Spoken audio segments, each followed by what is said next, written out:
క్రైస్తవ్యంలో ఎన్నెన్నో పరీక్షలు పరిస్థితులు ఎదురవుతున్నాయి. ఒక ప్రక్కన రాంగ్ ప్రీచింగ్స్, ఎన్ని దొంగ బోధలు బయటకు వచ్చేస్తున్నాయో. అందుకనే ప్రతి ఒక్కరికి ఈరోజు ఎలా అయిపోయిందంటే చాలా హేళన అయిపోయింది. విశ్వాసం గురించి బోధించట్లేదు, రక్షణ గురించి బోధించట్లేదు, పాప క్షమాపణ గురించి బోధించట్లేదు, నీతిని గురించి బోధించట్లేదు, పరిశుద్ధత గురించి బోధించట్లేదు.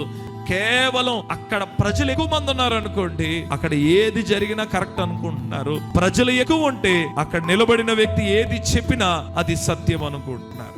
ఎన్ని వ్యతిరేకతలు ఎదురవుతాయి. మన కాకినాడలో చిన్న పిల్లలు ఇలా స్వార్థ పత్రికలు పట్టుకొని నిలబడ్డారు రోడ్డు మీద. ఇష్టం వచ్చినట్టు వాళ్ళ మీద దౌర్జన్యం చేసి, మొన్న మధ్య నేను వీడియో ఒకటి పెట్టాను, మీరు చూసారో లేదో సోషల్ మీడియాలో.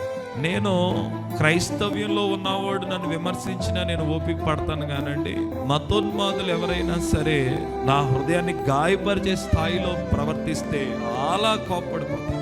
మొన్న రీసెంట్గా మీరు చూసారు, తెలంగాణలో ఇద్దరు దైవ సేవకుల్ని ఇష్టం వచ్చినట్టు ఇలా రోజుకొకటి జరుగుతుంది. ఏం చేస్తున్నారు తెలుసా అండి? ఎవరి కోటాళ్ళు కట్టుకుంటున్నారు. చిన్న చిన్న సంఘాలు ఉంటాయి చూసారా అండి, 10 మంది 20 మంది 5గురు ఇలాంటి విశ్వాసులు ఉంటారు చూసారా. వాళ్ళేమో భయంకరమైన పోరాటాలు ఎదుర్కొంటున్నారు.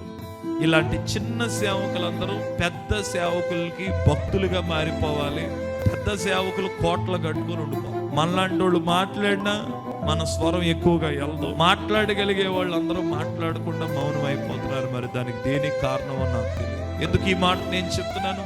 రాబోయే రోజుల్లో సంఘానికి చాలా శ్రమలు ఎదురవుతాయి. ఎన్నెన్నో శ్రమలు మనం ఎదుర్కోవాల్సిన అవసరం ఉంది. అందుకే పేతురు ముందుగానే చెప్పేశాడు, సువర్ణము అగ్నిలో వేయబడినప్పుడు అది ఎంతో కాల్చబడుతుంది, కానీ అగ్నిలో ఉన్నంతసేపు ఆ సువర్ణం ఏమవుతుందంటే శుద్ధి చేయబడుతుంది అంటాడు. సువర్ణము కంటే మీరు కలిగి ఉన్న విశ్వాసము ఎంతో అమూల్యమైనది గనక మీ విశ్వాసాన్ని మీరు కాపాడుకోండి.